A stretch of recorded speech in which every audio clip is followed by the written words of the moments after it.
Do you think कि AI is impacting the job market? बिल्कुल, बहुत लार्ज स्केल पे इम्पैक्ट किया है।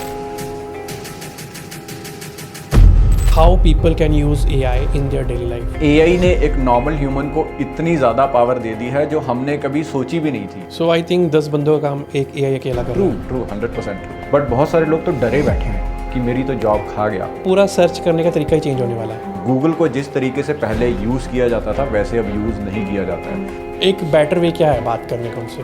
लेट्स से उसको बोलोगे act as a Ayurvedic expert.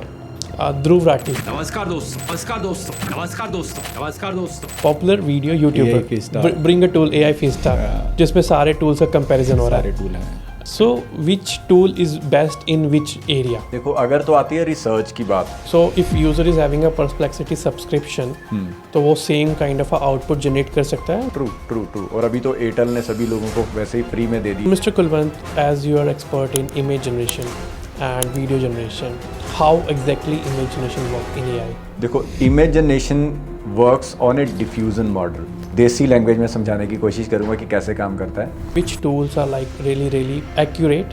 Right now तो अगर बात करें तो गूगल का Gemini is on the top. Companies stock images बेचती थी, उनका क्या हो? जैसे कि very popular name Sandeep Maheshwari. That business model is dead. AI image copyright होती है क्या? उनका कोई कॉपीराइट नहीं है। तो वीडियो जनरेशन के लिए कौन से टूल्स बेस्ट है मार्केट में? वीडियो जनरेशन के लिए वर्ल्ड के टॉप लीडर्स की बात करूं तो 2 टूल ही आते हैं टॉप पे। तो कोई एक सिंगल टूल है जो वीडियोस, इमेजेस सब कुछ कर पाए? इस केस में एक टूल है जो मैं पर्सनली भी यूज़ करता हूं, उसका नाम है। कैमरा से क्लिक फोटो अच्छी पसंद आती है या AI जनरेटेड? अभी तो एआई बहुत रियल होने लगी है। आप मिड जर्नी सर्च करना, इतनी अच्छी इमेजेस हैं कि फ्यूचर में क्या है, लाइक AI हमारी जॉब्स लेने वाला है या नहीं लेने वाला? Hello everyone, welcome to the podcast. आज हम एक ऐसी टेक्नोलॉजी की बात करने वाले हैं दैट स्टार्टेड इन 1956, बट उसकी एवोल्यूशन होते होते that technology got popular in 2021। The technology name is AI। आज हम डिस्कस करेंगे आर्टिफिशियल इंटेलिजेंस के ऊपर। आर्टिफिशियल इंटेलिजेंस के ऊपर रिसर्च शुरू हो गई थी 1956 पे, but the when ChatGPT launch it start becoming popular. AI is so much popular nowadays कि we are using AI in everyday life. हम AI से कंटेंट बनाते हैं, AI से इमेजेस बनाते हैं, AI से सब कुछ बनाते हैं। एंड AI, जब से AI आया है, it not only disrupt the industries but it also made a new jobs. After AI comes into a revolution, after AI comes into a reality, people start using it so much. And उसके बाद बहुत सारी education industries disrupt हुई, even like a giant like Google, उसका search engine traffic भी impact हुआ है। सो nowadays, apart from ChatGPT, we are having so many tools in the market known as a Claude AI, Perplexity. Even Google is having their own tool known as a Gemini, and there are so many tools like VO3 and so much. So today we are having a very special guest with us, Mr. Kulwant Nagi, who is doing a very extensive research into AI from last 2 to 3 years. So hello Mr. Kulwant, welcome to the podcast. Thank you so much for inviting me, and I'm very much excited to share my journey with your audience about AI and specifically about AI images and videos. Okay, great. So Mr. Kulwant, as you are doing a great research in AI, आप पिछले 2 या 3 साल से बहुत ही ज़्यादा deeply इस पे काम कर रहे हो, specifically into image generation and video generation. Correct. So what is your take on AI? AI ने फॉर श्योर डिसरप्ट तो किया है, बहुत बड़े लेवल पे डिसरप्ट किया, और मेरे ख्याल से लाइक ह्यूमन हिस्ट्री का सबसे बड़ा एवोल्यूशन अगर इसको बोलना चाहें तो वो बिल्कुल गलत नहीं होगा, क्योंकि इतनी एडवांस टेक्नोलॉजी, इतनी फास्ट ग्रोथ और इतनी फास्ट अडॉप्टेशन तो आज तक किसी ने कभी देखी नहीं। इंटरनेट भी जब आया था 1919 में, जब बूम आया इंटरनेट का, जब .com ईरा आया, तो उसकी अडॉप्टेशन में बहुत साल लगे थे, क्योंकि लोग उतने एडवांस नहीं थे, लोगों के पास टेक्नोलॉजी नहीं थी और लोगों के पास डिवाइसेस नहीं थे। इंटरनेट तो चलो आ गया, लेकिन इंटरनेट चलेगा तो किसी कंप्यूटर पे ना, चलेगा किसी मोबाइल पे, लेकिन उस टाइम इतनी टेक्नोलॉजी थी नहीं लोगों के पास कि उसको यूज़ भी कर पाते। लेकिन ChatGPT और AI जब मार्केट में आया तो उसने फॉर श्योर हर किसी की रीच में आ चुका है, चाहे वो बच्चा है, चाहे वो बूढ़ा है, चाहे वो जवान है, चाहे कोई जॉब कर रहा है, चाहे नहीं कर रहा, इट्स एवरीवेयर। तो बहुत बड़ा डिसरप्शन और बहुत बड़ी अडॉप्टेशन भी इसकी हुई है for sure. I do agree. Means जब ChatGPT की ऐप लॉन्च हुई थी, it took only hardly 5 days to get 1 million downloads, and means I think this is the first time in the history कि people are so much excited, yeah. Correct. So much adopting something into it. True. So AI जिस तरीके से grow कर रहा है, बिल्कुल। तो now the thing is that कि people are really confused AI है क्या, yes. how we can use AI, what exactly the AI is. Right. So, how people can use AI in their daily life. इस बात पे मैं agree करूँगा कि हाँ, पीपल आर कन्फ्यूज्ड। उनको कहीं ना एक डर सा भी बना हुआ है कि पता नहीं शायद ये हमारी जॉब खा जाएगा, किस तरीके से खाएगा, क्या मैं इसको यूज़ कर सकता हूँ या नहीं, अगर कर सकता हूँ तो किस तरीके से यूज़ कर सकता हूँ। ऐसे बहुत सारे क्वेश्चंस को लेके लोग फॉर श्योर कन्फ्यूज्ड तो हैं। लेकिन AI ने एक नॉर्मल ह्यूमन को इतनी ज़्यादा पावर दे दी है जो हमने कभी सोची भी नहीं थी। ह्यूमन बीइंग ने कभी इतना सोचा भी नहीं था कि हम सिर्फ कंप्यूटर के सामने बैठ के उसको टेक्स्ट लिखेंगे और वो काम कर देगा। और पूरी डे टू डे लाइफ में कोई भी ऐसी चीज़ नहीं है जो आप उससे नहीं करवा सकते। आप अपने घर की ग्रॉसरीज़ की लिस्ट बना सकते हो, आप रेसिपीज़ बना सकते हो, अगर आप स्टूडेंट हैं तो आप अपना होमवर्क करवा सकते हो, और बहुत सारे स्टूडेंट्स ऑलरेडी कर रहे हैं। PhD में लोग थीसिस की रिसर्च कर रहे हैं, मेडिकल लाइन में इसका यूज़ हो रहा है। तो हर फील्ड में इसका यूज़ तो फॉर श्योर लोग कर रहे हैं और काफ़ी अच्छे से कर रहे हैं। और जैसे जैसे इसका यूज़ हम करते जाएंगे, टेक्नोलॉजी और ज़्यादा एडवांस होती जा रही है, क्योंकि technology is all dependent on the data, how we interact with the technology. तो जितना ज़्यादा हम यूज़ करते जा रहे हैं ChatGPT या AI टूल्स का, वो और ज़्यादा एडवांस डे बाय डे होती जा रही है और इन फ्यूचर एक बहुत अच्छा कंपेनियन बनने वाली है for sure. Okay, great. As you're doing a research in AI from last 2 to 3 years, how you are using AI in your daily life, and do you feel कि आप productive हो गए या नहीं हुए? 100%। क्योंकि जो काम पहले सिर्फ सोचते ही रह जाते थे हम कि यार ये कैसे होगा, जैसे कॉपी राइटिंग की बात कर लेते हैं। तो पहले जैसे मैं अपनी मार्केटिंग करता था खुद की, अपने खुद के कोर्सेज वगैरह या खुद की वेबसाइट्स, तो पहले मार्केट में जाके हंट करना पड़ता था कि यार कोई कॉपी राइटर है। आप डिफरेंट मैं क्या करता था बेसिकली, मैं फेसबुक के ग्रुप्स में जाता था, या जो जॉब वेबसाइट्स हैं जैसे कि फ्रीलांस या जो भी वेबसाइट्स हैं, वहाँ पे जाके कोशिश करता था कि कोई एक कॉपी राइटर मिले। फिर उनसे कन्वर्सेशन होती थी कि यार मुझे एक इस पर्टिकुलर टॉपिक पे कॉपी राइटिंग करवानी है। फिर वो बताता था कि हाँ मैं कर पाऊँगा या नहीं कर पाऊँगा। फिर मतलब वो एक पूरी प्रोसेस थी, 7-8 दिन की प्रोसेस थी। फिर उसको मैं बताता था कि इस पे कॉपी राइटिंग करनी है, फिर वो डिलीवर करता था। It was like a long task. But अब राइट नाउ हम यही काम सीरियसली कुछ मिनट्स में करवा सकते हैं। लाइक मैंने उसको बोला कि मुझे इस चीज़ को प्रमोट करना है, ये मेरा आइडिया है, ये मैं सेल करना चाहता हूँ, ये मेरी ऑडियंस है, give me the copywriting and boom it's there. तो इतना आसान हो चुका है। और मैं तो डेली लाइफ में हर फील्ड में लिटरली अपनी ईमेल्स में इससे लिखवा रहा हूँ, अपनी कॉपी राइटिंग इससे करवा रहा हूँ, अपनी Facebook ads, Google ads, like literally everything I am doing with AI these days. Okay, so I think 10 बंदों का काम एक AI अकेला कर रहा है। True 100% true. जहाँ पे पहले आपको एक फेसबुक एड एक्सपर्ट अलग से चाहिए, ग्राफिक डिजाइनर अलग से चाहिए, कॉपी राइटर अलग से चाहिए। Now you are using only AI to boost your productivity. But at the same time जैसे हम यूज़ करते थे human capabilities versus AI capabilities, तो AI is like smarter than humans, या AI का ब्रेन लेवल किस लेवल का like as compare to humans? Very good question first of all. And AI is as smart as you are. आप किस तरीके से उस AI को इंस्ट्रक्शन देते हैं, dependent on those instructions AI will give you answers. तो अगर हम ये बोलें कि एक डम बंदे के हाथ में अगर मैं AI दे दूंगा तो क्या वो स्मार्ट बन जाएगा? The answer is no. Okay, because AI ने इंस्ट्रक्शंस तो आपसे ही लेनी है ना, उसने आपसे ही ये जानकारी लेनी है कि आप क्या करवाना चाहते हो। तो जितनी स्मार्ट आपकी इंस्ट्रक्शंस होंगी, जितनी डिटेल्ड आपकी इंस्ट्रक्शंस होंगी, उसके अकॉर्डिंगली वो काम कर देगा। So this is how it works. So जैसे कि you start using AI for everything, तो उस बंदे की जॉब तो चली कॉपी राइटर की, या सो डू यू थिंक कि AI is impacting the job market? बिल्कुल, बहुत लार्ज स्केल पे इम्पैक्ट किया है। काफ़ी बड़ी कंपनीज ने तो ऑलरेडी ले ऑफ किए हैं और हज़ारों की तादाद में लोगों को कंपनी से निकाला गया है। बट दूसरी, अगर इसका दूसरा पॉइंट ऑफ व्यू देखें तो कहीं ना कहीं पैरेलली एक नई जॉब राइज भी हुई है। एक नई जॉब की, मतलब क्या बोलूँगा मैं इसको, कि नई जॉब खड़ी हो चुकी है एक साइड में पैरेलल में। क्योंकि पहले क्या होता था कि आपको खुद रिसर्च करनी पड़ती थी। आप कॉपी राइटिंग का एग्जांपल ले लेते हैं कि कॉपी राइटर एक पहले खुद रिसर्च करता था, सारे फार्मूलाज को पढ़ता था, एडा फार्मूला है, पैस formula and all these formulas, फिर उसके अकॉर्डिंगली रिसर्च करके लिखता था। लेकिन अगर आज एक कॉपी राइटर अगर इन स्किल्स को यूज़ करके, AI को यूज़ करके अपने आप को एनहेंस करना चाहे, he can do it. But बहुत सारे लोग तो डरे बैठे हैं कि मेरी तो जॉब खा गया।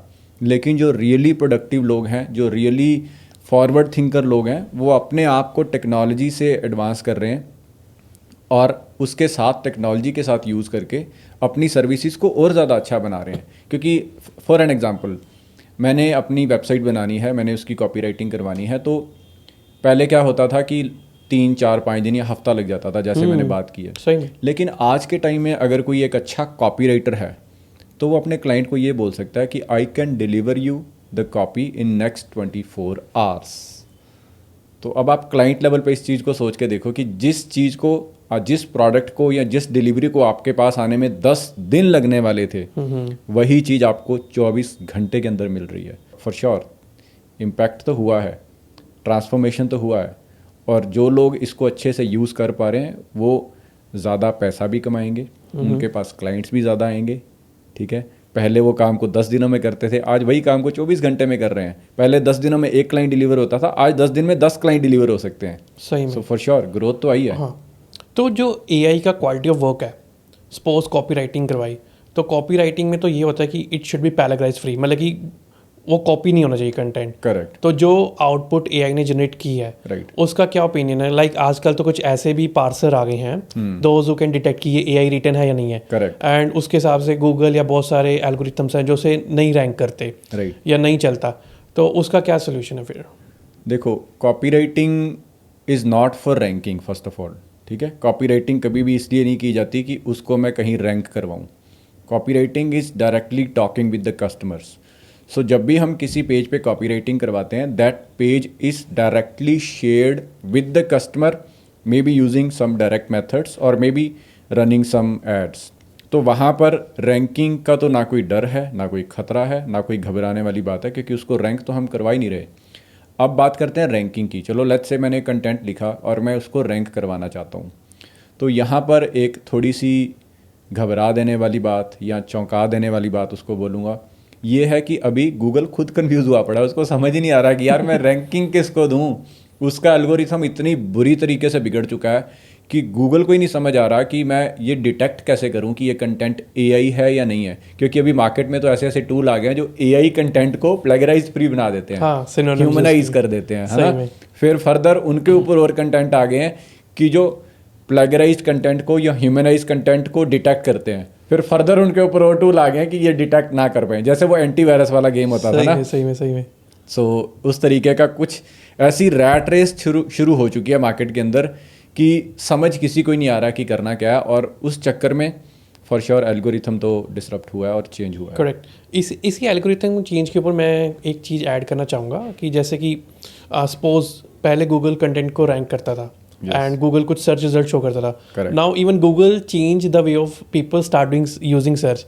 उसने एआई सर्च मोड लेके आया, एआई मोड लेके आ गया, वहाँ सीधा सब कुछ एआई में आ रहा है, सब कुछ। हाँ, एआई सर्च मोड आ गया है। तो डू यू थिंक कि ranking is going to be factor going forward, या पूरा सर्च करने का तरीका ही चेंज होने वाला है? यार देखो, चेंज ऑलरेडी हो चुका है, बहुत सारे लोग तो ऑलरेडी शिफ्ट कर चुके हैं, चैट जीपीटी को यूज़ कर रहे हैं, परप्लेक्सिटी को बहुत ज़्यादा लोग यूज़ कर रहे हैं। अभी इंडिया के यंगेस्ट बिलियनियर बन चुके हैं जो परप्लेक्सिटी के ओनर हैं। यस। तो 26,000 करोड़ आई थिंक कुछ उनकी टोटल जो नेटवर्थ हो चुकी है। तो टूल्स का अडॉप्टेशन बड़ा है, लोग यूज़ कर रहे हैं। गूगल को जिस तरीके से पहले यूज़ किया जाता था वैसे अब यूज़ नहीं किया जाता है। अभी रिसेंटली एक रिपोर्ट आई थी अमेरिका से, लास्ट ईयर की शायद रिपोर्ट थी, जो हमारे जेन जीज हैं वो पहले टर्म यूज़ करते थे आज से 2 साल पहले कि तूने गूगल किया। हाँ, तूने गूगल किया। तो गूगल एक ऐसा सिनोनिम था जिसका मतलब था सर्च। आज अगर आप बात करो तो आज लोग गूगल किया नहीं बोलते हैं, आज लोग बोलते हैं तूने सर्च किया, क्योंकि वो गूगल जो टर्म थी, जो एक बन चुका था टर्म, वो अब लोगों के दिमाग से निकल चुका है। अब now it is more about the search. तो इम्पैक्ट एआई की वजह से गूगल को हुआ है, बहुत मेजर इम्पैक्ट हुआ है। और रैंकिंग जो पहले एक बहुत बड़ा फैक्टर होता था किसी बड़े पब्लिकेशन के लिए, वो पैसा रैंकिंग से कमाते थे, क्योंकि जितना ऊपर रैंक आएगी वेबसाइट उतनी ज़्यादा ट्रैफिक, उतना ज़्यादा पैसा। तो बहुत बड़े बड़े पब्लिकेशंस को इम्पैक्ट हुआ है। बट ये जो कंटेंट वाला गेम है ये तो कभी ख़त्म नहीं होने वाला, ये तो सदियों तक चलता रहेगा। वेबसाइट्स कंटेंट लिखती रहेंगी, गूगल रैंकिंग करता रहेगा और वो मॉडल चलता रहेगा। बट जो एंट्री है वो टफ हो गई है। आपके और मेरे जैसे लोग जो पहले छोटे छोटे ब्लॉग्स बनाते थे, रैंक कर देते थे, that era is gone. Now only the big players will be there in the market who will dominate the entire market. Correct. So जैसे आपने बोला कि एक डम्ब इंसान को AI पकड़ा दे, then like he can't get a better output from that particular GPT tool. Correct. So what is the right way to talk with GPT? Like GPT in the sense कि कोई भी tool market में available है. Right. It can be either Claude, कोई भी एक tool Perplexity, हो सकता है. ChatGPT. Yeah. एक better way क्या है बात करने का उनसे? देखो, बेटर वे तो ये है कि आप सबसे पहले आपको ये खुद को पता होना चाहिए कि मुझे करवाना क्या है. जब तक आपको खुद को क्लैरिटी नहीं है, जब तक आप खुद वेग कुछ ढूंढने की कोशिश कर रहे हो, तो आपको वो नहीं मिलने वाला है. तो लेट्स से आपने किसी मेडिकल लाइन के लिए कुछ कंटेंट लिखवाना है, तो आप सबसे पहले जीपीटी को बोलोगे act as A, let's say आपने आयुर्वेदिक का कुछ लिखवाना है, ठीक है, तो आप उसको बोलोगे act as a Ayurvedic expert who has an experience of all the data from last 30-50 years and who has done a lot of work in Ayurvedic field. And अब उसके बाद फिर आप क्वेश्चन उससे पूछोगे कि हाँ, अब मुझे ये बता कि ये पर्टिकुलर बीमारी है, इसका क्या सोल्यूशन हो सकता है. ये मैं एग्जांपल दे रहा हूँ, ये आपको करना नहीं है, क्योंकि आपको अपनी बीमारी कभी भी गूगल के साथ डिस्कस नहीं करनी होती है. You go to the doctor, this is just an example. तो आप उसको पहले बताते हो कि आपको एक्ट कैसे करना है, तो फिर वो चैट जीपीटी वैसे एक्ट करेगा. और अब जो आंसर आपको देगा chat GPT, that would be directly talking in that particular language. Okay. तो आपको ये करना है, आपको बोलना होता है चैट जीपीटी को कि act as a journalist, act as a singer, act as a copywriter, act as a Facebook media expert. तो फिर वो उस पर्टिकुलर हैट को पहन लेता है, उस पर्टिकुलर जोन में चला जाता है, and then it gives you answer in that format only. तो मीन्स उसका हमने रोल डिफाइन करना होता है. उसको रोल डिफाइन करना है. जैसे उसका रोल डिफाइन कर लिया, देन ही start giving a better output. Prompting हमारी बेटर हो जाती है. प्रॉम्प्टिंग बेटर हो जाती है. उससे मतलब आपका 20-30% काम तो वहीं हो जाएगा. जब आपने उसको एज ए रोल दे दिया ना कि तूने ये काम करना है, तो 30% गेम तो आपने वहीं जीत ली जब आपने उसको रोल दे दिया.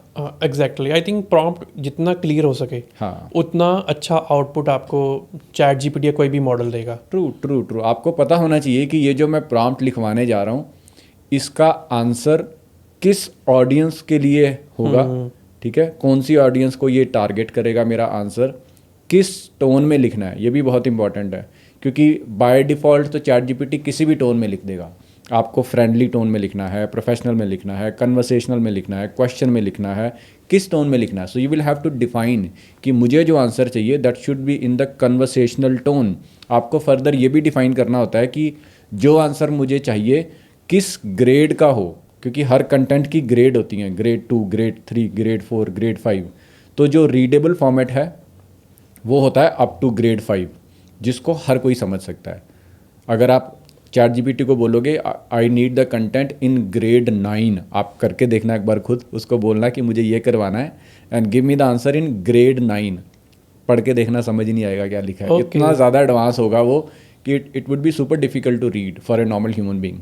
Even in most of my prompts मैंने खुद ऐसा ट्राई किया है कि explain this thing like a 5-year-old kid. हाँ, वो आपको उसको बताना है. तो 5-year-old किड जो आपने बोला, दैट इज़ ग्रेड 5. तो आपको उसको बोलना है कि give me the answer in grade 5 and in this particular tone. Conversational है, क्वेश्चन टोन है, क्या टोन है, you will have to define it. जैसे हम पहले भी बात करते आ रहे हैं कि आपकी स्मार्टनेस पे डिपेंड करेगा कि आपका आंसर कैसे आएगा. I was watching one podcast.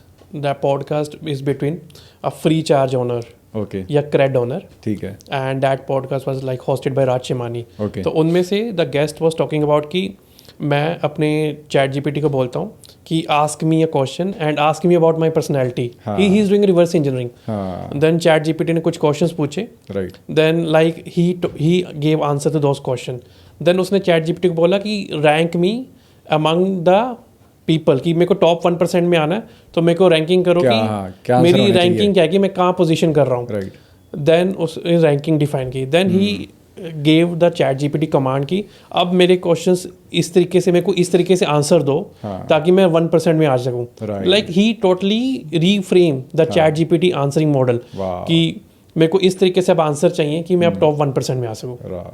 Amazing. Yeah. This is how it works. ये मैंने खुद किया अभी Correct. लगभग 2 महीने पहले मैंने खुद किया। मैंने उसको बताया कि मुझे मिलीनियर बनना है। मैंने एक नंबर उसको डिफाइन दिया कि मुझे इतना पैसा कमाना है, and you judge me accordingly to the situation which I am right now, because you know everything about me. I do a lot of research on ChatGPT. I do a lot of images creation. I ask you a lot of questions. Depending on that particular data, let me know where I am and how should I bring the change in myself so that I can see myself at the position where I want to see. तो उसमें से एक चीज़ ये भी थी कि आप podcast पे जाओ। Seriously, I'm not kidding.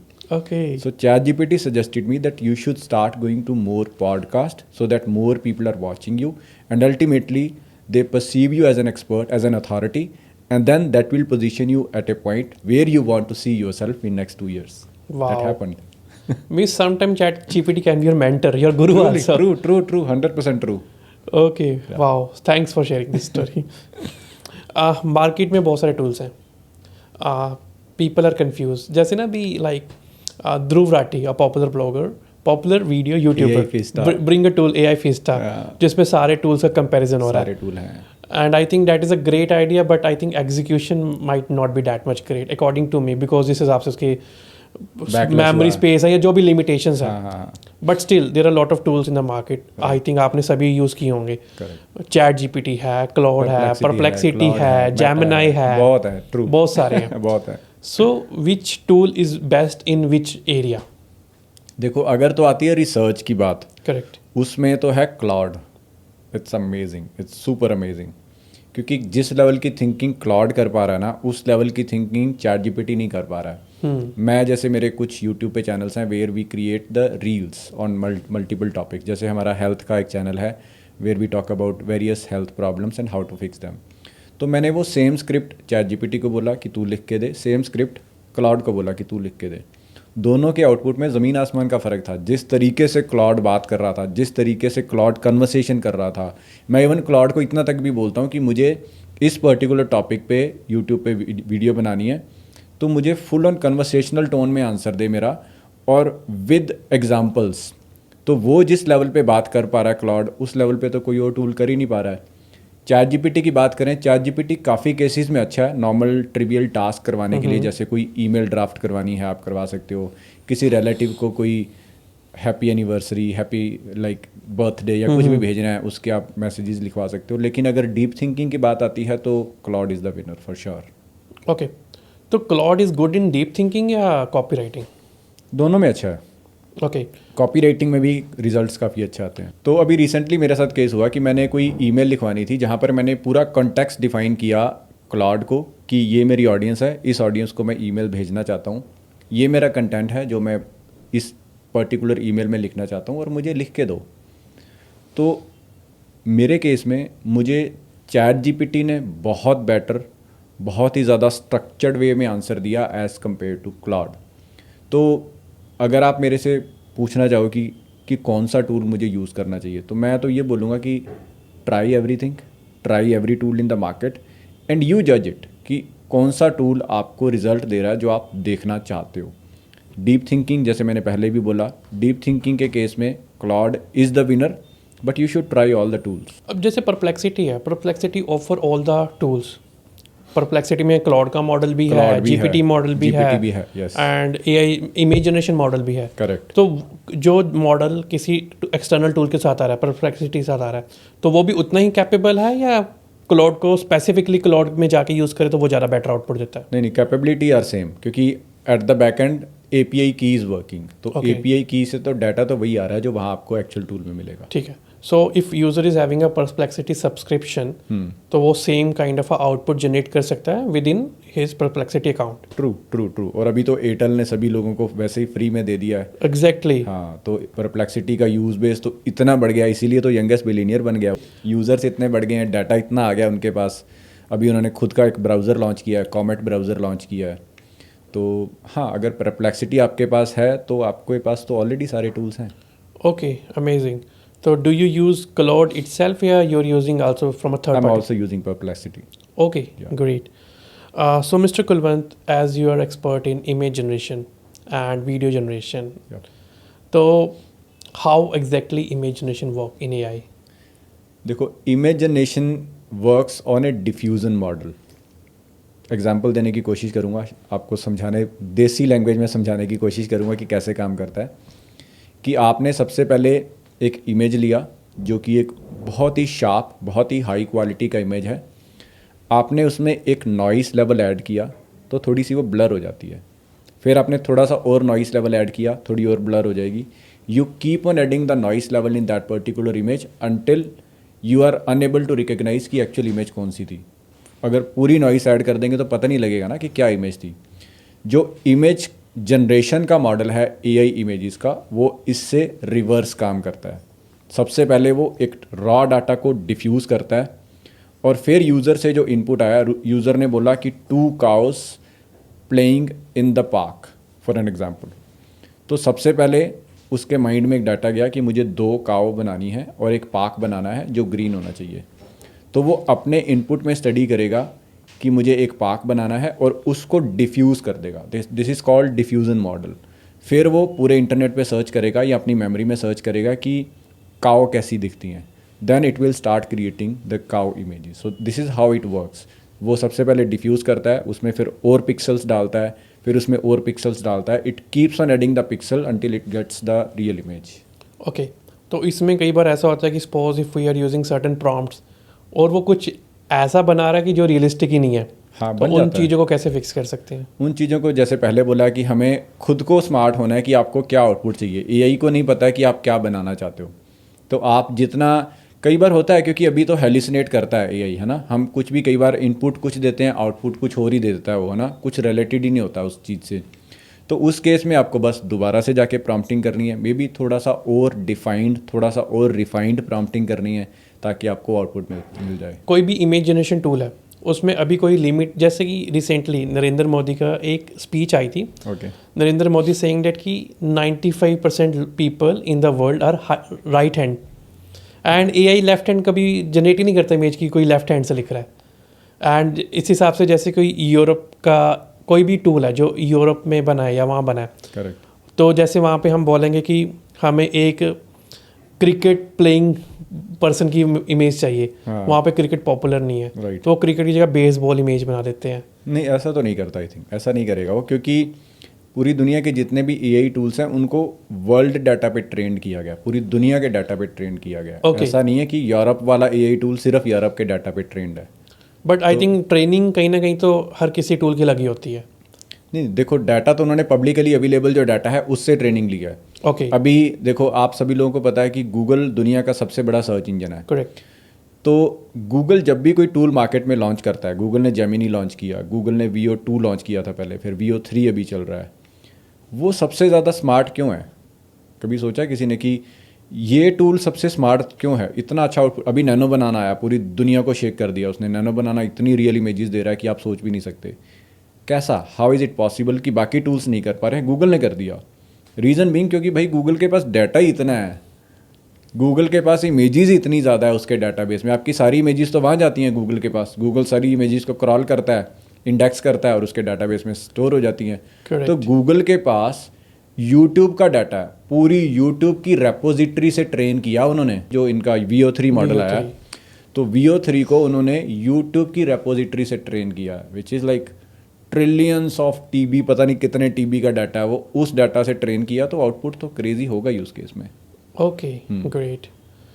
तो वीडियो इमेज जनरेशन के लिए which tools are like really accurate या रिलायबल? राइट नाउ तो अगर बात करें तो गूगल का Gemini is on the top. Okay, nano banana. Nano banana, हाँ। और दूसरे अगर मैं टूल की बात करूं तो एक टूल है मिड जर्नी। मिड जर्नी का जो आउटपुट है that is crazy, that is unbelievable. बहुत रियलिस्टिक, बहुत ही आर्टिस्टिक फ़ोटोज़ बनाता है वो। तो मिड जर्नी एक बहुत अच्छा मॉडल है। लियोनार्डो करके एक वेब प्लेटफॉर्म है, leonardo.com या leonardo.ai में भी उनकी वेबसाइट है। Leonardo, yes. Leonardo, so that is also a great model. और इन सभी मॉडल्स को यूज़ करके फर्दर कुछ वेबसाइट्स ने इन सभी मॉडल्स को अपने प्लेटफॉर्म के अंदर इंटीग्रेट कर रखा है। जैसे एक फ्लक्स करके मॉडल है, that is also very realistic. अगर आप फ्लक्स से इमेजेस बनाते हो, बहुत रियल, बहुत ही अमेजिंग इमेजेस आती हैं। मतलब इतनी रियल कि पता नहीं लग पाता कि AI से बनी है या किसी ह्यूमन ने उस पिक्चर को क्लिक किया है। तो मॉडल्स बहुत सारे आ गए हैं, लेकिन अभी क्या हुआ है कि कुछ वेबसाइट्स हैं मार्केट में ऐसी जिन्होंने इन सारे मॉडल्स को एक जगह पे कंबाइन कर दिया। जैसे फ्री पिक करके एक प्लेटफॉर्म है, Yes. उसके अंदर आपको सारे प्लेटफॉर्म मिल जाते हैं। kriya.ai करके वेबसाइट है, उसके अंदर आपको सारे प्लेटफॉर्म मिल जाते हैं। तो आप सिर्फ एक प्लेटफॉर्म को सब्सक्राइब करके सारे इमेज प्लेटफॉर्म्स का मज़ा ले सकते हैं। ओके, जैसे कि हम कोई भी इमेज जनरेट कर रहे हैं, लाइक किसी पर्सन की इमेज जनरेट कर रहे हैं, मेल या फीमेल, और वो जो इमेज जनरेट ओके आ रही है एआई से, वो एक रियल पर्सन की होती है, या फिर जैसे कि कुछ एलिमेंट्स जैसे आईज किसी और पर्सन की ले ली, नोज किसी और पर्सन का ले लिया, चीक्स किसी और पर्सन की ले ली, एंड एक नया पर्सन बना दिया। ऐसे ही काम करता है क्योंकि एआई को ट्रेन ही ऐसे किया गया है। देखो जैसे मैंने पहले भी बोला कि एआई के पास सारे रियल ह्यूमन बीइंग का डाटा है। उसको पता है अमिताभ बच्चन कैसा दिखते हैं, शाहरुख खान कैसा दिखते हैं, सलमान खान कैसा दिखते हैं, या पूरी दुनिया में कोई भी सेलिब्रिटी, या आप या मैं, क्योंकि हमने खुद का डाटा, खुद की फ़ोटोज़ इतनी ज़्यादा दे दी हैं फेसबुक को, गूगल को, कि उन्हें पता है कि कुलवंत कौन है, कैसा दिखता है।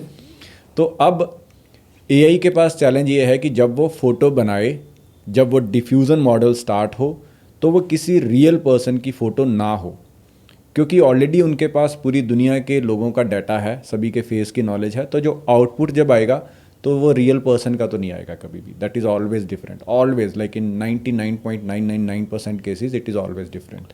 ओके, तो अब इस केस में जो कंपनी स्टॉक इमेजेस बेचती थी, उनका क्या होगा? उनका dead, it's dead, that business model is dead. जैसे कि a very popular name Sandeep Maheshwari, doing that images model is बाजार। डेड। डेड अगर नहीं हुआ है तो हो जाएगा 6 महीने में। Correct. क्योंकि जिस फोटो का अगर उनकी बात करें, संदीप महेश्वरी की बात करें, तो उनकी वेबसाइट पे डिफरेंट साइज़ में फ़ोटोज़ बाय कर सकते थे क्लाइंट्स। तो 30,000 से शुरू होती हैं, 1.5 लाख तक जाती हैं एक फ़ोटोज़। कौन 1.5 लाख देगा यार? मैं वही फ़ोटो एआई से बना लूँगा, प्रॉम्प्टिंग ही तो करनी है। करेक्ट। अभी फ्यूचर में तो इतनी ज़्यादा एडवांस हो जाने वाली है ये टेक्नोलॉजी कि सीरियसली पता ही नहीं लगेगा कि एआई ने बनाया है या किसी रियल फोटोग्राफर ने क्लिक किया। क्योंकि आज तो कहीं ना कहीं पता चल जाता है, मेरे जैसे लोग तो पहचान लेते हैं, क्योंकि मैं तो सारा दिन इमेजेस बनाता हूँ, तो मुझे कहीं ना कहीं पता चल जाता है कि ये एआई से बनी है या रियल है। बट 6 महीने बाद तो यार ऐसा हो जाने वाला कि it would be super difficult for people like me to जज कि रियल है या कैसा है। एआई में जनरेटेड आर्ट या इमेज कॉपीराइट होती है क्या? उनका कोई कॉपीराइट नहीं है। ओके, हाँ, so we can use those images at anywhere. anywhere. Even people are selling these images on different platforms. Stock websites पे जाके उनको सेल कर रहे हैं। Okay, यस, जैसे कि हमने पहले डिस्कस किया था कि राइट प्रॉम्प्टिंग में एक रोल डिफाइन करते हैं, देन टोन डिफाइन करते हैं। बिल्कुल। तो in case of image generation it works in a same way. हाँ, इमेज में हमें ये डिफाइन करना होता है सबसे पहले हमारा सब्जेक्ट कौन है। ठीक है, जैसे लेट्स से मुझे एक डॉग की फ़ोटो बनानी है, तो मुझे ये बताना है कि मुझे एक डॉग की फ़ोटो बनानी है। ओके, अब मुझे डिटेल्ड डिस्क्रिप्शन देनी होती है कि ये डॉग कैसा दिखता है, वाइट कलर का है, ब्राउन है, ब्लैक है, रेड है, कैसा है, राइट। तो हमें उसकी डिटेल्ड डिस्क्रिप्शन देनी है। फ्लफ़ी है, पूंछ लंबी है, छोटी है, छोटे कद का है, बड़े कद का है, गले में कुछ डाला हुआ है या नहीं, लाइक पूरा डिफाइन करना पड़ेगा। हमें उस सब्जेक्ट को डिटेल्ड डिस्क्रिप्शन देनी होगी। फिर उसके बाद हमें बताना होता है कि जो मेरा सब्जेक्ट है वो कैसे एनवायरनमेंट में है, छत पे बैठा है, गाड़ी में है, रूम के अंदर है, किचन के अंदर है, पार्क में है, कहाँ है। एनवायरनमेंट तो बताना पड़ेगा ना, Correct. कि आसपास क्या हो रहा है। तो हमें फिर वो एनवायरनमेंट डिफाइन करना पड़ता है। फिर हमें यही को ये बताना पड़ता है कि ये जो फ़ोटो मैं बनाने जा रहा हूँ, मुझे कैसी फ़ोटो चाहिए, क्या ये रियलिस्टिक चाहिए या कार्टून है, या जैसे अभी घिबली स्टाइल बहुत पॉपुलर हुआ था, आपने देखा होगा, घिबली स्टाइल बनानी है या डिज्नी स्टाइल बनानी है। तो आपको बताना पड़ेगा उसको, चैट जीपीटी को, कि मुझे इस पर्टिकुलर स्टाइल में फ़ोटो चाहिए। फिर लाइटिंग डिफाइन होती है कि कहाँ से लाइट आएगी। अब हमारे केस में एक लाइट यहाँ से आ रही है, एक यहाँ से आ रही है, इधर वाली को बंद कर दूँ तो आपको पता चल जाएगा कि यहाँ से लाइट बंद हो गई है। तो हम एआई इमेज बनाते टाइम भी उसको बताते हैं कि भाई ये जो मैं बना रहा हूँ फ़ोटो, इसकी लाइट कहाँ से आएगी। तो सारे के सारे पैरामीटर जब कंबाइन हो जाते हैं तब फ़ोटो बनती है। ओके, तो जैसे कि ये तो एक फ़ोटो जनरेशन का हो गया। यस। उसके अलावा जैसे कुछ क्रिएटिव्स बनाने हैं, या फिर कुछ फेसबुक क्रिएटिव बनाना है, लिंक्डइन क्रिएटिव बनाने हैं, यस, या फिर कोई प्रेजेंटेशन बनानी है, करेक्ट। तो can we use similar tools for those things also? हम कर सकते हैं यूज़, लेकिन इसमें आपको थोड़ा सा कॉशियस यहाँ पे रहना है कि कुछ मॉडल ऐसे हैं जो टेक्स्ट को बहुत अच्छे से रेंडर करते हैं, कुछ मॉडल ऐसे हैं जो टेक्स्ट को रेंडर नहीं कर पाते हैं। फॉर एन एग्जांपल, गूगल का Gemini it's the best model in the world, images बहुत अच्छी बनाता है, लेकिन टेक्स्ट को रेंडर नहीं कर पाता है वो। अगर आप उसे बोलोगे कि मुझे एक इमेज बनानी है जिस पे ये टेक्स्ट लिखा हो, वो नहीं कर पाता रेंडर।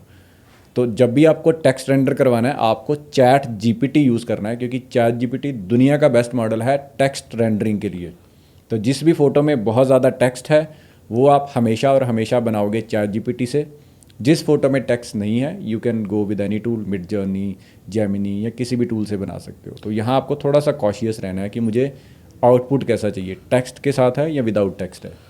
या similar thing happen with me also कि मैंने जेमिनी से एक इमेज बनवाई यूजिंग नैनो बनावा लिंक्डइन क्रिएटिव। हाँ। उसमें बहुत टेक्स्ट हैवी था। हाँ। Image is really really good, हाँ, मींस but text इट्स गड़बड़ लाइक होगा 10 सारा। Out of 10। हाँ। बट इतनी सिंपल और बेसिक मिस्टेक्स VO3 नैनो बनाना करता है हाँ। कि like he didn't even right a simple word correctly. नहीं, हाँ, नहीं होता उसे टेक्स्ट में, टेक्स्ट रेंडर नहीं हो पा रहा है उसे। तो- मे बी फ्यूचर में हो जाएगा, लेकिन आज वो नहीं कर पा रहा है उसको। तो उस पर्टिकुलर इमेज को हमने कैनवा में इंपोर्ट किया, देन टेक्स्ट ग्रैब किया, text remove देन किया। कैनवा से एडिट करवाया। हाँ, ट्रू ऐसा ही है बिल्कुल। तो आपको पता होना चाहिए करवाना क्या है, और on the top of that आपको ये पता होना चाहिए कौन सा टूल क्या करता है। तो इस पॉडकास्ट में आपको ये तो पता चल गया है कि टेक्स्ट जब रेंडर करवाना है तो चैट जीपीटी से करवाना है, और अगर नॉर्मल इमेज बनानी है तो गूगल के जेमिनी ओके से बना ग्रेट। सकते हैं।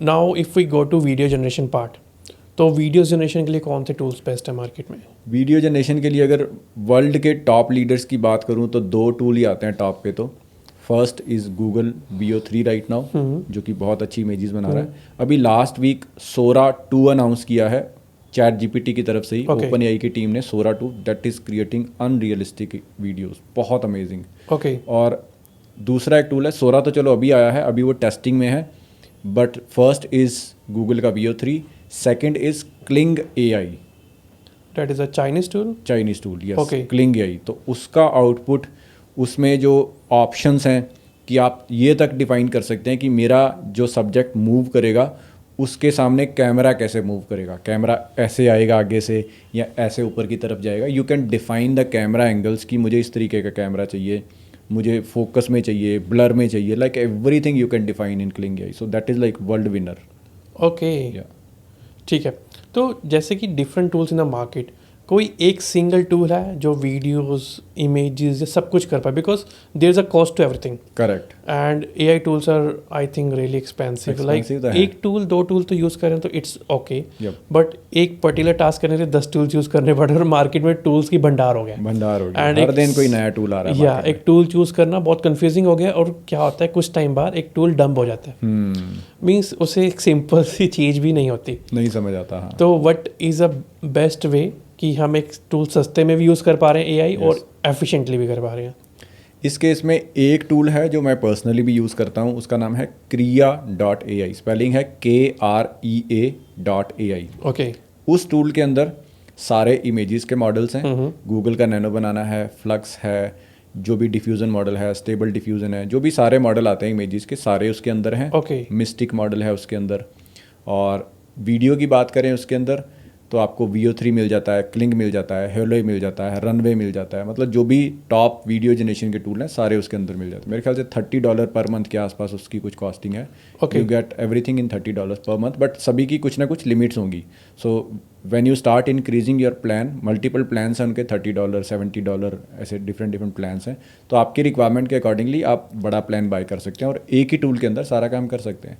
जैसे VO3 है, VO3 can generate only 3 images per day. I am not sure कि बिगर प्लान में शायद ज़्यादा हो पाए। 3 तो वीडियोस। हाँ 3 वीडियोस पर डे। Yeah. तो 3 वीडियोस बना, उसे एक प्रॉम्प्ट सही कराते, जैसे एक टेक्स्ट भी चेंज कराना है, हाँ, एक सही वीडियो बनाते बनाते 3 वीडियोस की लिमिट तो बहुत जल्दी रीच कर जाती है। बिल्कुल बिल्कुल। देन वी फील लाइक कि यार अब इसको फर्दर क्या करें, हाँ। एंड हमारे पास सोर्स फाइल भी नहीं है and we can't even make changes. Correct. तो डोंट यू थिंक कि AI से हम जितना कैपेबल या पावरफुल बन तो रहे हैं, साथ में एक स्टक भी हो गया कि लाइक अब इसे यूज़ करना पड़ेगा and we are forcing to go for a higher subscription? Correct, I agree with you, क्योंकि पहली बार में कभी भी करेक्ट आउटपुट नहीं आता है। मुझे तो लगभग 2-3 साल हो गए हैं चीज़ें करते हुए, तो नहीं आता है फर्स्ट टाइम आउटपुट, क्योंकि कई बार कोई छोटी सी गलती रह जाती है ना। करेक्ट। कि हम मैंने डिफाइन तो कर दिया सीन कि मेरा जो करेक्टर है, मेरा जो हीरो है, सीन में इस तरह से मूव करेगा, इधर से हवा आएगी, इधर को उसके बाल उड़ेंगे, पीछे से मिट्टी उड़ रही है, मैं पूरा सीन मैंने डिफाइन कर दिया, बट कहीं ना कहीं छोटी सी कमी रह गई।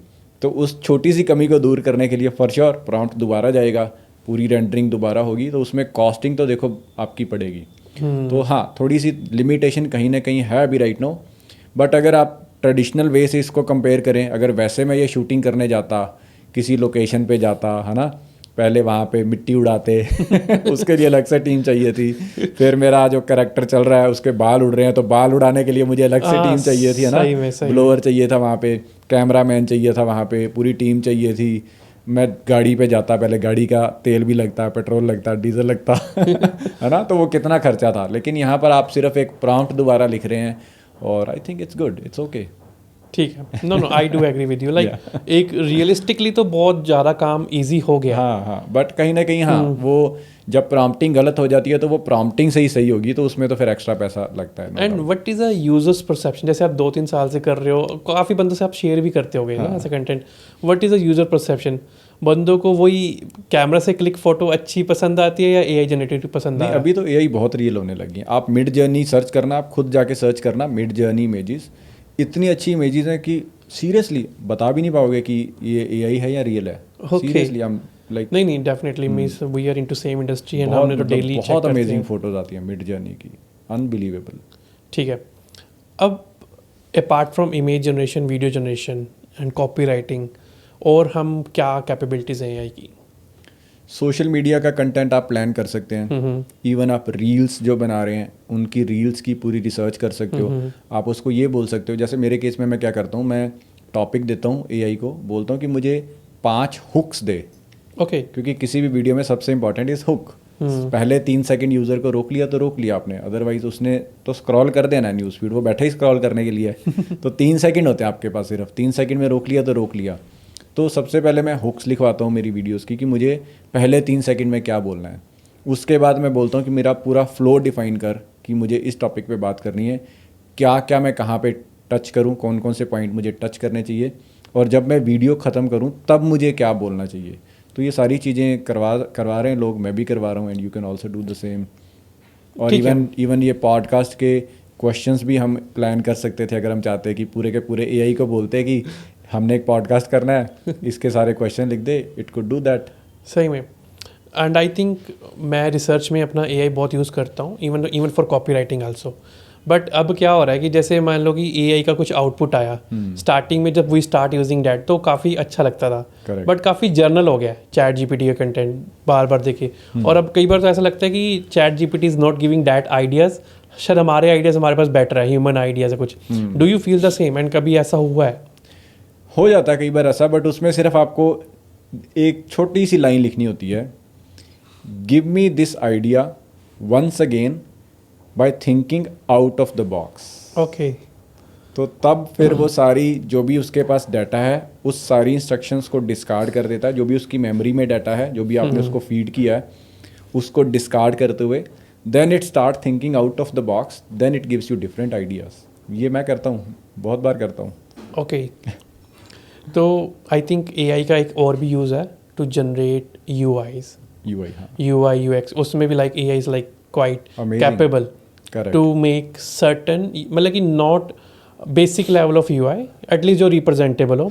And at the same time अब तो एजेंट बिल्डर्स भी आ गए, chat GPT launch its own agent builder. हाँ, अभी लॉन्च किया उन्होंने, बहुत डिसरप्ट कर दिया उन्होंने भी। हाँ, N8N के लिए, N8N एंड make.com दोनों they are the leading agent builders in the market. N8N like a top in the correct. Now अब चैट जीपीटी ने खुद का एजेंट बिल्डर लॉन्च कर दिया है, सो ऑटोमेशन में भी एआई का यूज़ हो रहा है। बिल्कुल। सो एनी स्पेसिफिक एग्जांपल और automations you are using in your daily life? AI में as such I'm not using any automations because most of my tasks are like, in my case normally I do webinars every Sunday, so not so much automation is needed in that particular area. So images बनाने के लिए prompt use होते हैं, तो उसमें भी मेरे business model में I'm not using any automations, but yes, automations can be used in different businesses and it can be like gone at next level. जैसे एआई का ब्रेन डेवलप हो रहा है, previously we used to say कि AI का दिमाग एक 5 साल के बच्चे जितना है, एंड हमने बोला था कि 1 साल बाद वो 9 साल के बच्चे जितना हो जाएगा, एंड कुछ साल बाद वो 11 या 15 साल की उसकी कैपेबिलिटी हो जाएगी। ट्रू। बट अभी कुछ बातें आ रही है कि AI बबल है, AI बबल बर्स्ट होने वाला है, AI ने जितनी कैपेबिलिटीज थी उतनी अचीव कर ली हैं, because previously they use to say कि अब CGI वीडियोस भी AI से बन जाएंगी, एंड आई थिंक 1 साल हो गया इसको बात की, अगले 6 महीने में, and even the Claude AI owner mention कि अब दुनिया की सारी कोडिंग AI से होगी, but even that is not true to some extent. देखो आज के टाइम में शायद ट्रू ना हो, बट जिस लेवल पे AI के पास डाटा आ रहा है ना, बिकॉज AI जो है डाटा पे काम करता है, the more data we give to the AI the more advanced it will be. और जिस लेवल पे इसका यूज़ हो रहा है अभी डेली, अगर आप भी अपनी ईमेल्स लिख रहे हो, आप भी बहुत सारी बातें करवा रहे हो, आपको कोई चीज़ पसंद नहीं आई, जैसे अभी हमने एग्जांपल लिया कि आपको ऐसा लगा कि यार ये आउटपुट सही नहीं था, तो मैंने उसको बोल दिया give me the answer by thinking out of the box. तो जब हमने वो इंस्ट्रक्शन दिया AI को, तो AI को ये डाटा भी तो मिला ना कि मैंने जो आउटपुट पहले दिया था वो सही नहीं था, अब जो आउटपुट है वो मेरा सही आउटपुट है। तो आप इसको एक बार सोच के देखो, क्या AI उससे ट्रेन हुआ? क्योंकि AI को ये डाटा तो मिल गया ना कि मैंने जो पहले आंसर दिया था वो सही नहीं था, अब जो आंसर दिया है दैट इज़ गुड, क्योंकि इसके बाद बंदे ने मेरे से और कोई क्वेश्चन नहीं पूछा, सो आई एम अज्यूमिंग कि ये जो आंसर मैंने दिया है इट इज़ फाइनल आंसर। तो ट्रेन तो हो रही है, वो आप ही उससे ट्रेन कर रहे हो, खुद ही उसको सिखा रहे हो, तो फॉर श्योर आगे आने वाले टाइम में इतनी ज़्यादा एडवांस हो जाएगी कि बहुत सारे काम तो वो करेगी आपके। बट डू यू थिंक कि AI ना एक येस मैन पर्सन है, yes sir kind of a person, कि वो कभी आपको गलत ठहराता ही नहीं। अगर आप उसे बोलोगे कि I am having this this this this and मैं ये कर लेता हूँ, AI हमेशा आपको सपोर्ट करेगा even if that is not correct. And AI में ना एक क्रिटिकल थिंकिंग की बहुत बड़े लेवल की कमी है। सपोज आपने कोई आइटनरी बनवाई and you are going from route A to route B, then route C, then route D। हो सकता है कि A से C जाना थोड़ा मोर कन्वीनियंट रहता rather than going to B। वो आपको सजेस्ट नहीं करेगा कभी भी। बिल्कुल। तो कुछ ऐसे कुछ आउट ऑफ द थिंकिंग जो हम AI को दे सकें या ट्रेन कर सकें कि at least he start thinking in that way also. उस केस में ना एक छोटी सी इंस्ट्रक्शन आपको ऐड करनी होती है उसकी मेमोरी में। वो इंस्ट्रक्शन हम इस वीडियो के नीचे डिस्क्रिप्शन में डाल देंगे। You just copy that particular instruction और अपने ChatGPT की मेमोरी में आपको उसको सेव कर लेना है। उसके बाद आप जो भी क्वेश्चन आप पूछोगे ChatGPT से, या उसके बाद फ्यूचर में जो भी आप काम करोगे ChatGPT में, वो कभी भी बायस्ड नहीं रहेगा। ओके तो वो आपको ऐसे ऐसे आंसर्स देगा जो बिल्कुल आउट ऑफ द बॉक्स हैं और जो आप नहीं सुनना चाहते हो, जो AI अपने डाटा से आपको बताना चाहता है। तो मैंने ऑलरेडी मेरी ChatGPT में वो इंस्ट्रक्शन डाल रखी है कि जब भी मैं कोई क्वेश्चन पूछूं, तूने मुझे चैलेंज करना है, तूने उन क्वेश्चन के, उन आइडियाज़ के डिफरेंट तरीके ढूंढने की कोशिश करनी है, and then give me the answer according to that particular. Awesome, तो ये आपको करना है, ये आपको मिल जाएगा इस वीडियो के नीचे, आपको पूरा का पूरा टेक्स्ट मिल जाएगा। Just copy that text and add it in your या that's a great thing for our users कि उन्हें एक ऐसी चीज मिलने वाली है जो कि आई थिंक बहुत पहले उन्हें नहीं बहुत मिली लोगों को पता ही नहीं है, सीरियसली नहीं पता है, क्योंकि ChatGPT इज बायस्ड। वो आपको वही बताता है जो आप सुनना चाहते हो, लेकिन ये टेक्स्ट जब आप डाल दोगे ChatGPT में, the game will change. Wow, thanks for sharing all this with our users also. So अभी देखो हमें AI कैपेबिलिटी से पता चल गई AI कितना कैपेबल है और AI कितना कैपेबल नहीं है। तो considering AI drastic revolution, future में क्या है? लाइक AI हमारी जॉब्स लेने वाला या नहीं लेने वाला? AI देखो जॉब्स ऑलरेडी ले तो चुका है बहुत लोगों की, क्योंकि जो बहुत सारे छोटे टास्क थे, जैसे फोटोग्राफर्स की जॉब खतरे में है ना, ग्राफिक एडिटर्स की जॉब खतरे में है, जो UI डिज़ाइन करते थे लोग, उनकी जॉब खतरे में है। बट हाँ, मेजॉरिटी ऑफ लोगों की जॉब जाएगी, दैट इज़ ट्रू। लाइक 95% लोगों की जॉब तो जाएगी, और वो 95% वो लोग हैं जो अपने आप को एडवांस करना ही नहीं चाहते। ओके जो 5% लोग अपने आप को एडवांस करेंगे, टेक्नोलॉजी सीखेंगे, उनको इतना काम आएगा जो टोटल 100% को आ रहा था ना, और जो 95% लोग अपने आप को अपग्रेड नहीं कर पाए, तो उन 5% के पास अब वो सारा काम आने वाला है। Your like earning would be like 20x। True. Even I am doing some research using Perplexity in the past कि कौन सी ऐसी जॉब्स हैं जिनकी डिमांड कम हो चुकी है। तो उसमें से एक तो data entry operators, data entry है, they are like people are not considering job गई है, फोटोग्राफर्स की, मॉडल्स की गई है बेचारों की। कई बार मुझे दुख भी होता है बड़ा कि यार कितने लोगों की रोजी रोटी जा Let चुकी me है ना। give you a real life example. We are an animation agency and we used to create animations. तो उसके लिए हम वॉइस ओवर आर्टिस्ट हायर करते थे यूजिंग फाइवर. फाइवर, हाँ। तो 2-3 साल पहले तो हम फाइवर पे previously then like there came a tool known as 11 11 Labs. Labs कुछ भी कराओ, अभी तो इमोशंस आ गए यार उसमें, सारा कुछ करता है, रोता भी है, हंसता भी है, सब कुछ करता है 11 labs. And 11 Labs even can mimic your voice. हाँ हाँ, it can copy your voice. Yeah. कुछ भी करो आप उससे। तो 11 Labs से ही मेरे को एक और टूल है who can even make a AI avatars. हेजन, HeyGen. Yes, So means आजकल like even content creation journey can become really really easy. Easy, हाँ। कि आप HeyGen यूज करो, अपना avatar बनाओ, 11 Labs यूज करो, अपनी वॉइस बनाओ, ऑडियो बनाओ, yes. yeah, and then like you can create your content very लोग very कर रहे easily. हैं, लोगों ने बहुत हाई लेवल पे स्केल कर दिया ऑलरेडी जिन्होंने करना है, बट वो वही 4-5% लोग हैं जो सीखना चाहते हैं, जो एक्शन लेना चाहते हैं, जो रो नहीं रहे कि एआई आ गया मेरी जॉब खा जाएगा। अरे यार खुद को एडवांस करो, Correct. टाइम आपको मौका देता है एडवांस करने का। ऐसा नहीं है कि कुछ एकदम से एआई आ गया, कल रात को सोए थे कुछ नहीं था, सुबह उठे एआई आ गया सब कुछ गया। जब भी नई टेक्नोलॉजी आती है आपको वो टाइम देती है, और 6-8 महीने किसी भी नई टेक्नोलॉजी को सीखने के लिए मोर देन इनफ होते हैं। अगर आप 6 महीने फुल डेडिकेशन के साथ कुछ सीखना चाह रहे हो, अगर चलो 100% तक आप नहीं पहुँचे बट 50% तक भैया अगर आप पहुँच गए या 20% तक भी पहुँच गए, तो बाकी लोगों से तो आप आगे आ चुके हो ना। जैसे Correct. जैसे आप करते जाओगे आप एडवांस होते Correct. जाओगे। I just want to add few more things over here. Like मैंने कहीं पीछे रिसर्च करा था and people are saying कि जैसे ही AI आया है तो सबके पास एक हाई लेवल ऑफ इंटेलिजेंस सबके पॉकेट्स में आ गई है.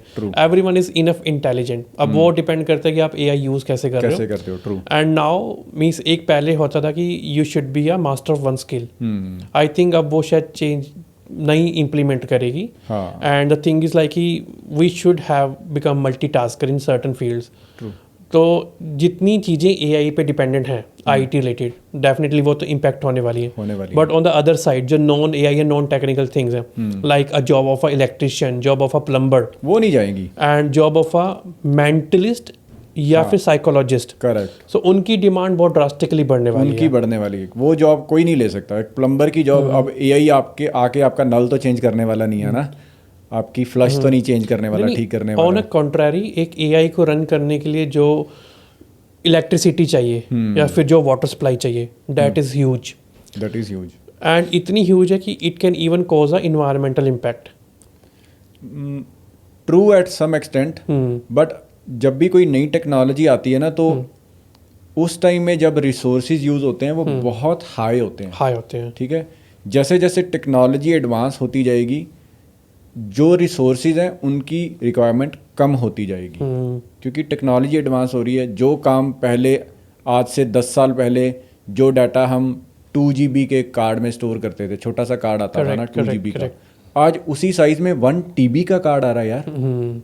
Imagine it. लाइक साइज वही है, अगर आपने देखा होगा चिप का, आज उसी साइज में 1 TB का डाटा आ रहा है.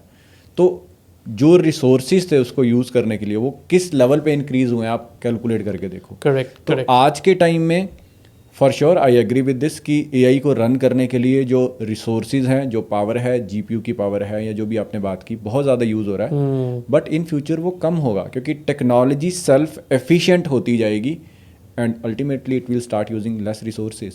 डेफिनेटली. हाँ. सो जो उसको ड्रिवन करने के लिए इलेक्ट्रिशियन या प्लम्बर्स की जरूरत पड़ेगी. हाँ. So I am just talking about that particular case scenario कि वहाँ पर जॉब मार्केट बढ़ने वाली है. नहीं, वहाँ नहीं, वहाँ पर कुछ इम्पैक्ट नहीं आने वाला, बिकॉज दैट इज़ ऑटोमेटेड. वहाँ पे कोई जाके प्लम्बर तो नहीं बैठने वाला है, वहाँ पे जाके कोई इलेक्ट्रिशियन तो नहीं बैठने वाला है. That is fully automatic. आपने एक बार सिस्टम सेटअप कर दिया, इट्स रनिंग. ठीक है. तो एक तरफ जॉब्स जा रही हैं तो नई पैरेलल स्ट्रीम ऑफ जॉब्स बन रही हैं. जैसे प्रॉम्प्ट इंजीनियरिंग बन रही है, डाटा साइंटिस्ट की डिमांड बढ़ रही है, डाटा एनालिटिक्स की डिमांड बढ़ रही है, क्लाउड कंप्यूटिंग, क्लाउड इंजीनियरिंग की डिमांड बढ़ रही है. 100%. So I think we have to start skilling. एक नए ईरा का जन्म है और खुद को एडवांस करना कंपल्सरी हो चुका है. ये आपको करना ही करना पड़ेगा. आपको ये नहीं सोचना है कि नहीं यार मुझे तो नहीं करना है, ये मेरे बस की बात नहीं है, ये मेरी फील्ड का नहीं है. आपके पास और ऑप्शन ही नहीं है कोई. इट इज लाइक करना ही करना. अडैप्शन. हाँ. आप खाने के बिना जिंदा नहीं रह सकते ना, इलेक्ट्रिसिटी के बिना आज हम कुछ सोच ही नहीं सकते. करेक्ट है ना. So consider AI as electricity in your life, उसके बिना कुछ भी पॉसिबल नहीं होगा। It's more like that. हाँ। जैसे कि सपोज पहले कंप्यूटर रेवोल्यूशन आया था, when people start using computer, उससे पहले सारा काम मैनुअल हो रहा था। मैनुअल होता था। Then we shift to a computers and same case with horse cart, घोड़ा गाड़ी से हम कार्स में आए। और जब भी नई टेक्नोलॉजी आती है ना तो फियर आता है एक बार, और ये सदियों से चलता आ रहा है, ये आज से नहीं है। पूरी दुनिया में जब भी कोई ऐसी टेक्नोलॉजी आई है जिसने डिस्टर्ब किया है तो लोगों में एक फियर आया है। इंटरनेट भी जब आया था तब भी लोग डरे थे कि यार ये क्या हो गया, पता नहीं क्या कर देगा यार इंटरनेट। तो बाद में आज इतना नॉर्मल हो चुका है कि यार क्या इंटरनेट, कुछ भी तो नहीं है, है ना। तो जब भी कोई नई टेक्नोलॉजी आती है तो फियर होता है, बट कुछ सालों में वो इतना नॉर्मलाइज हो जाता है कि होता है ठीक है यार, इट्स ओके। करेक्ट। हाँ। तो AI is conscious, like conscious in the sense कि डू यू थिंक कि AI is having a thinking capability, AI is listening to you? और फ्यूचर में जैसे रॉबर्ट्स बन रहे हैं, AI बेस्ड रॉबर्ट्स बन रहे हैं, Yes. तो एक थ्योरी चलती है कि लाइक आने वाले टाइम पे वो ह्यूमंस पे हमला कर देंगे, या they start thinking, Transformer movie type. They start evolving themselves. Yeah. तो do you think this is true? कहीं ना कहीं जब मैं इस चीज़ पे सोचता हूँ ना तो मुझे लगता है कि शायद ये सच भी होगा अगले मे बी 200 सालों में या 100-150 सालों में, ओके। कि टेक्नोलॉजी को हम इतनी पावर दे देंगे कि वो सेल्फ थिंकिंग कर रही है। अभी जापान में एक केस हुआ था कि उन्होंने एक रोबोट और एक बच्चे की चेस की गेम करवाई। यस। ठीक है, रोबोट बच्चे के साथ चेस खेल रहा था। तो थोड़ी देर चेस खेलने के बाद वो बच्चा इस सिचुएशन पे, इस पोजीशन पे आ गया कि वो रोबोट से जीतने लगा। रोबोट ने क्या किया, पकड़ के उसकी उंगली तोड़ दी। Oh my God. Seriously, it happened in Japan. तो अच्छा। इतनी कॉन्शियस तो आ चुकी है उसमें कि वो सामने वाले बच्चे की या सामने वाले प्लेयर की उंगली तक तोड़ पा रहा है क्योंकि वो हार रहा है। और इससे भी वर्स सिनेरियो अभी रिसेंटली हुआ है, आई थिंक 1.5-2 साल पहले भी, ये भी जापान या चाइना की कोई इंसिडेंस था। उन्होंने कोई AI डेवलप किया, okay. And it started having human like capabilities. तो वहाँ पर साइंटिस्ट को ऐसा लगा कि यार ये तो मतलब बहुत नेक्स्ट लेवल पे चली गई ये चीज़, लेट्स डिस्ट्रॉय इट। उन्होंने उसके कोड को डिस्ट्रॉय कर दिया। उस रोबोट ने अपने आप से पूरा कोड दोबारा लिख के दोबारा से जिंदा हो गया। It happened already, you do on your research, Google पे जाओ सर्च करो, इट हैपेंड ऑलरेडी कि उन्होंने डिस्ट्रॉय कर दिया था उसका कोड, अपने आप उस कोड को रिपेयर करके वो दोबारा से चलने लग गया। तो आज अगर हो पा रहा है ये चीज़, ये 2023 में या 22 का इंसिडेंस है, अगर वो 2 साल पहले हो गया था तो इमेजिन करके देखो यार 100 साल बाद क्या होगा। इट्स खतरा तो है, डर तो है, नो डाउट डर है। It's really scary. यस। तो जैसे कि सपोज कोई मैं रोबोट मेड हायर करूँ एंड मेरे को खुद ही डर रहेगा कभी ये मेरे को फ्यूचर में ना कुछ हार्म कर दे। It can happen. जब उसमें जब वो थिंकिंग कैपेबिलिटीज आ जाएंगी, जब कॉन्शियसनेस आ जाएगी, तो फिर काइंड ऑफ ह्यूमन ही तो बन जाएगा ना वो। फिर रह ही क्या गया ना। जब हम बात कर रहे हैं कि कॉन्शियसनेस आ जाएगी, तो consciousness is directly related to human beings only. तो जब ह्यूमन ही बन गया वो, तो फिर काम भी तो ह्यूमन वाला ही करेगा ना, वही लड़ाई झगड़ा, वही गालियाँ। सही में। तो what are the drawbacks of AI you think? जो मेरे को एक नज़र आता है कि इवन कि the founder of ChatGPT itself said that कि जो आजकल के बच्चे हैं means they are going to be not that much smart, या उनकी क्रिटिकल थिंकिंग वैसी नहीं रहेगी। इवन मैं आई फील कि मैं बहुत डिपेंडेंट हो गया हूँ AI पे हाँ, ना। dependent इवन हो कि गया। छोटा सा टास्क भी हो ना, मेरे को AI का ओपिनियन चाहिए, AI से ही काम करवाना है। My critical thinking is getting dumber, या फिर my critical thinking is getting less day by day. So what are the drawbacks according to you? नहीं, मैं उसको थोड़ा सा डिफरेंट तरीके से देखता हूँ कि हाँ, टेक्नोलॉजी ज़रूर एक नई आई है और कहीं ना कहीं मे बी लोगों को लग भी रहा होगा कि ये हमें डंबर बना रही है, लेकिन मैं आपको 20 साल पीछे लेके चलता हूँ, जब कंप्यूटर आए थे 30 साल पीछे लेके चलता हूँ। तब क्या होता था, सारा काम अगर बैंक्स में जाते थे, सारे वो लेजर्स बनाते थे, सारा हाथ से काम होता था, फाइलें होती थी पूरे की पूरी, मतलब बैंक्स भरे होते थे फाइलों से, सारा काम हाथ से होता था। टेक्नोलॉजी आने के बाद जब बैंक्स ने कंप्यूटर को यूज़ करना शुरू किया, क्या वो डम हुए या स्मार्ट हुए, आप बताओ? सी आई थिंक एफिशिएंसी तो बढ़ गई, डेफिनेटली ना, बढ़ गई। एंड स्मार्टनेस भी थोड़ी बढ़ Smartness गई, भी डम बढ़ी। तो नहीं हुए। बट दैट उसके same is happening with AI as well, कि वो एक नई टेक्नोलॉजी है, उसने हमको एक एक्स्ट्रा ह्यूमन पावर दे दी है जो आज तक ह्यूमन ने कभी देखी नहीं। इतना बड़ा चेंज तो कभी नहीं हुआ ह्यूमन हिस्ट्री में कि आपके पास ऐसी पावर आ गई कि आप कुछ भी करवा पा रहे हो उससे। मतलब इतने आप उसको ये बोल दो यार कि एक वर्ल्ड लेवल थिंकर बन जा, एक साइकोलॉजिस्ट बन जा और मुझे इन क्वेश्चंस के answer they they, it can give you the answers for that particular question. तो कैपेबिलिटीज़ आई हैं, मेरे ख्याल से डंबर तो नहीं बनाएगी ये, इट ऑल डिपेंड्स कि हम इसको कैसे यूज़ करते हैं, और एफिशिएंसी ही इंक्रीज़ करेगी एट द एंड।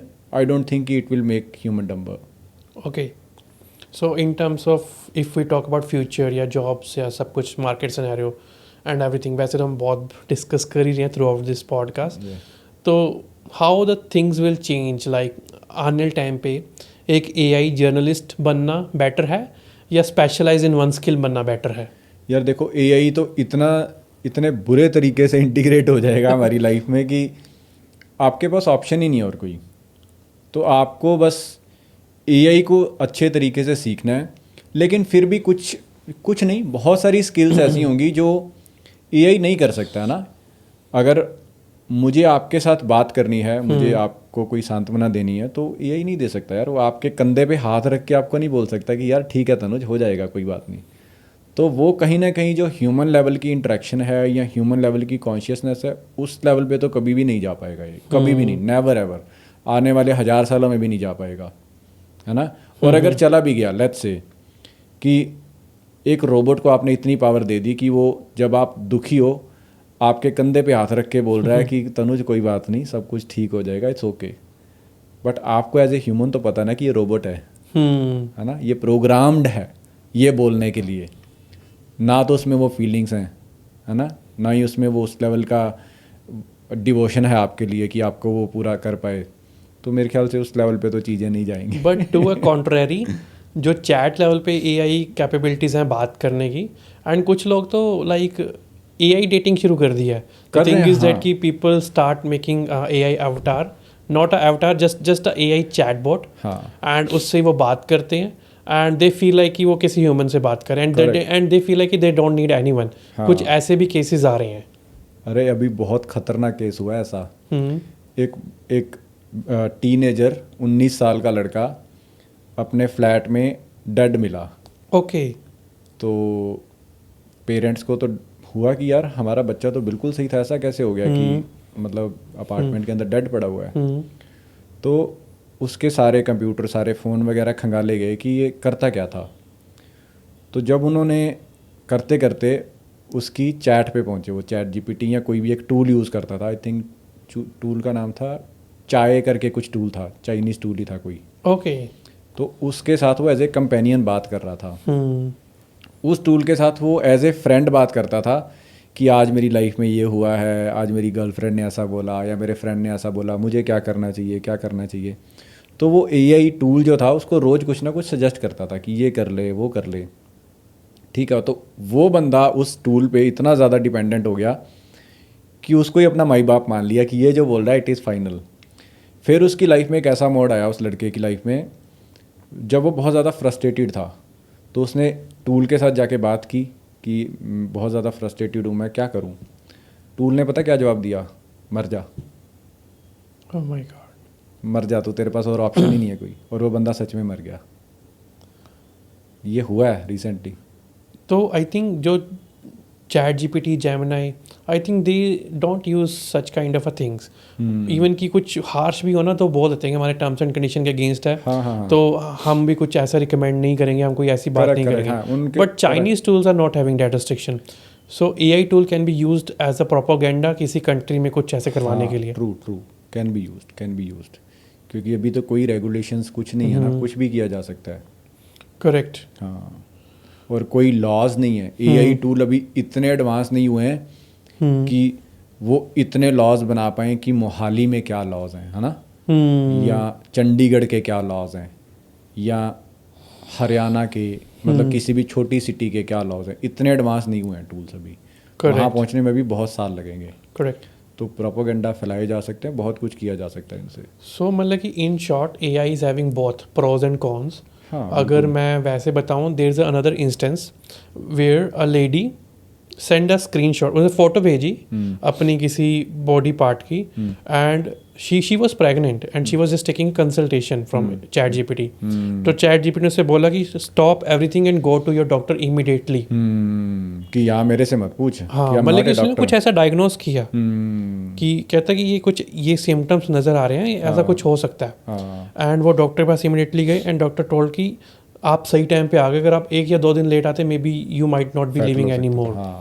तो both pros and cons and it totally depend on us कि how we are using that true ChatGPT या कोई भी मॉडल कैसे यूज कर रहे हैं. करेक्ट. बहुत स्मार्टनेस आ चुकी है. अभी रिसेंटली 2-3 महीने पहले की बात है कि मैंने वैसे ही एकदम से मेरे माइंड में क्यूरियोसिटी आई कि यार क्या इतना स्मार्ट हो गया होगा एआई कि मैं अगर हाथ की फ़ोटो खींच के इसमें अपलोड करूँ और बोलूँ कि मेरे हाथ की लकीरें पढ़ के बता मैं कौन हूँ क्या हूँ. भाई साहब बता दिया उसने.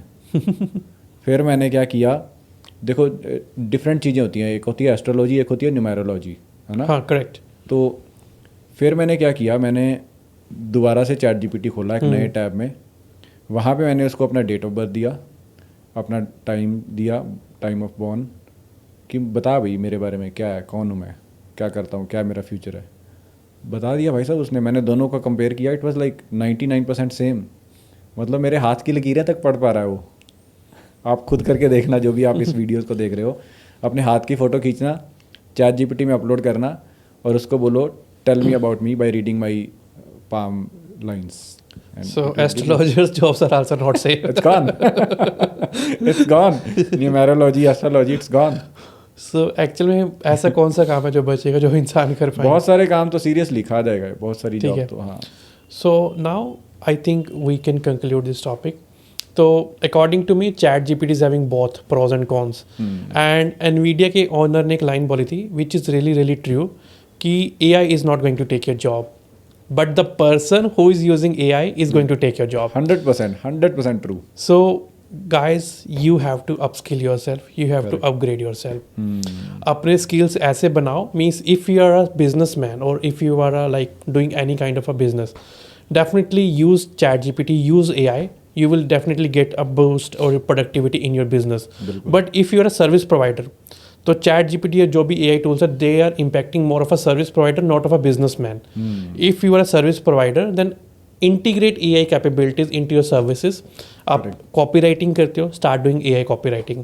आप imagination करते हो, start doing AI imagination. आप videos बनाते हो, start doing AI video generation. Do everything, start using AI as much as you can. Be more efficient, be more productive. Because आप नहीं जानते, अभी भी आप शुरू करते हो, you are 99% ahead of everyone. True. Still not a lot of people know about AI. Correct. Japan is going older. USA people are of a lot old age.